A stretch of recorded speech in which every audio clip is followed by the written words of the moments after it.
Welcome to the Logan's Lines podcast. I'm your host, Logan, and on today's episode, we are going to be looking at the top 10 games of this upcoming college football season.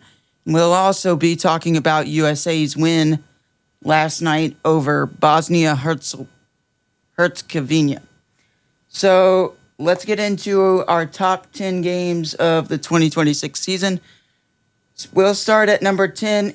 It's in week 1, Louisville against Ole Miss. This one is in Nashville. I believe it is on Sunday night. Two great teams, two great power teams, ACC versus SEC. Two good quarterbacks. Trinidad Chambliss for Ole Miss, of course. They returned most of their starters after losing Lane Kiffin, but Pete Golding comes in the building and he's looking to pick up what Lane Kiffin left. So you got that for Ole Miss, and also for Louisville, you got the high-flying offense with Jeff Brom, of course, and you also got their quarterback in Lincoln Kienholz, who's a transfer from Ohio State, who's supposed to be really good for the Cards this season, so looking forward to that in week 1. So that should be a good one. My number 9 game, or top 9 game. In week 2, we've got Oklahoma at Michigan. I put this at number 9 because the game time of this game is going to kick off at noon.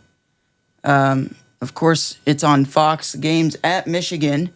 Honestly, I understand why the game's kicking off at noon, because ESPN and ABC get the number 1 priority, but it kind of sucks to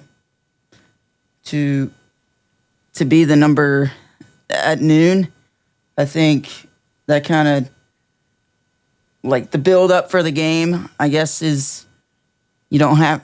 I guess that's a part of the build up, is you get to wait until the nighttime, but I understand it from Fox. They don't want to inconvenience ESPN. They want their viewers and all of that. But good matchup.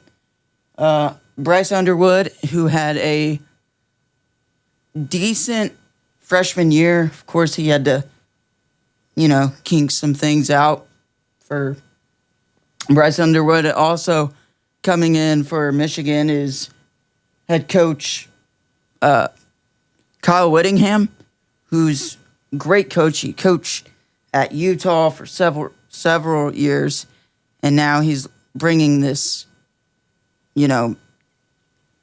intensity and like juice back to Michigan. And I think they'll be pretty good. Kyle Whittingham's very gritty. He's a ground and pound kind of guy. And that's my number 9 game. And also for Oklahoma, they return star quarterback John Mateer, Heisman candidate, but should be a good one. That's my number 9 game.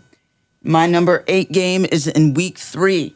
This will kick off on a Friday night. It'll be Houston at Texas Tech. Of course, all the news swirling around about quarterback Brendan Swarsby not being eligible. But Joey McGuire and Texas Tech have a great team together. Like, they've got a great defense, as you saw last year. They returned most of those guys outside of Jacob Rodriguez. And they also have, their quarterback, Will Hammond, who will possibly make a return by week 3. I think he'll be out the first 2 games, but due to an ACL that he tore last year.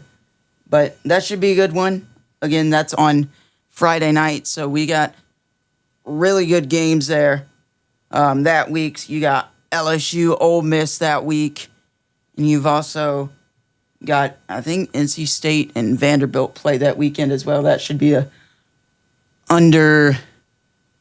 underrated game for sure. So that Houston at Texas Tech is my number 8. My number 7 game in week 4, USC at Oregon. Two, you can call them Heisman candidates. One for sure, Jaden Mayava and Dante Moore. Dante Moore obviously came back. Could have been a top 5 pick in the NFL draft this past year, but decided to come back, and he's looking for a national championship for Oregon and Dan Lanning. But, yeah. And USC, it's kind of a now or never, like I mentioned in my last video.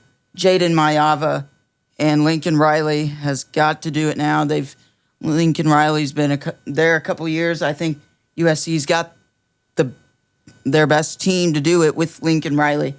So, or one of their best teams to do it with Lincoln Riley. And I think, yeah, that's my number 7 game. And it should be a great game. That game's in Eugene, so it should be exciting. So my number 6 game is the Red River rivalry, Oklahoma against Texas.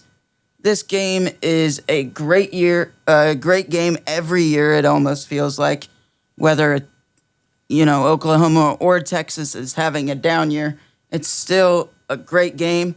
The only downside of it, they can't play at night due to, I think, the Cotton Bowl, the original Cotton Bowl, doesn't have lights. But it's still a great game. I mean, half of the stadium is in red, half of the stadium's in burnt orange. So it's very exciting to watch every year. So it should be a great one with Arch Manning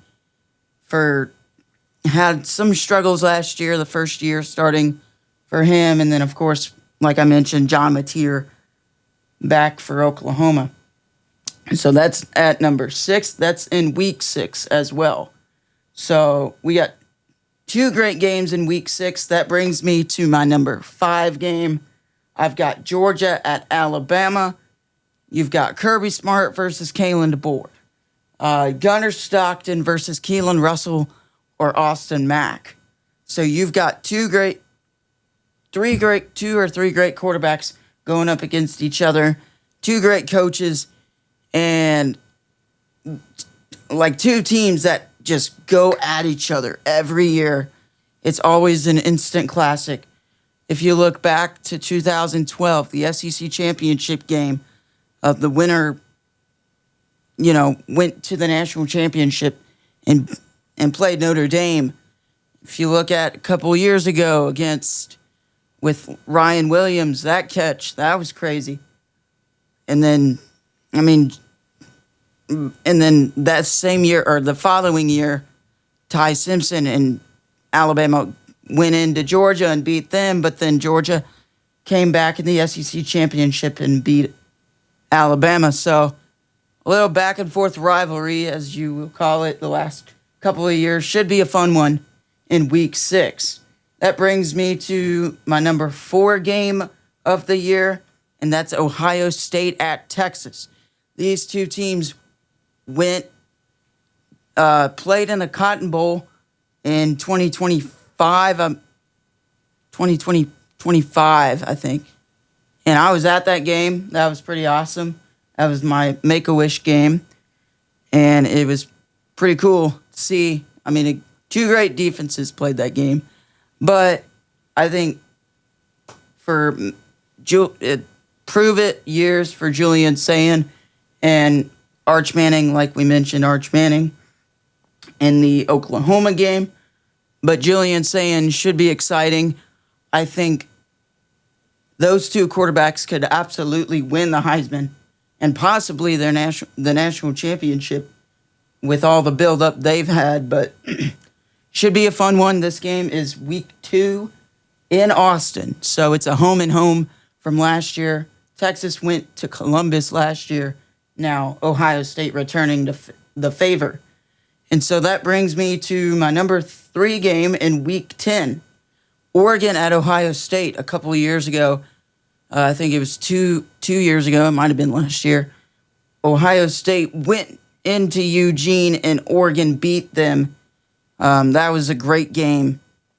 But 2 great quarterbacks, like we mentioned, Dante Moore, Heisman candidate, and also Julian Sayin. You've got two great coaches with Ryan Day and Dan Lanning. So that should be a fantastic game. Hopefully that game doesn't kick off at noon, because that game is at Ohio State, and Fox likes to put Ohio State games on at noon every time. Every big game they play, it's always at noon. So hopefully they don't do it, but they might. So that brings me to my number two game. My number two. And in Week 10, we've got Miami at Notre Dame. Two great historic teams. Marcus Freeman against Mario Cristobal. I mean, this is Catholics versus convicts at its finest. So it should be a great one. Like I said, that's in Week 10. And honestly, it will probably determine who makes the playoff at that point. But that's number two. And obviously, number one, to nobody's surprise, is LSU at Ole Miss. That's in Week 3. I believe it is September 19th. Lane Kiffin going back to Oxford after he just kind of slowly went off to LSU. But it should be a fun one. That's also a night game in Week 3. I believe that one's at 7:30 on ABC. But that's just going to be... That build-up is already happening. Imagine when the game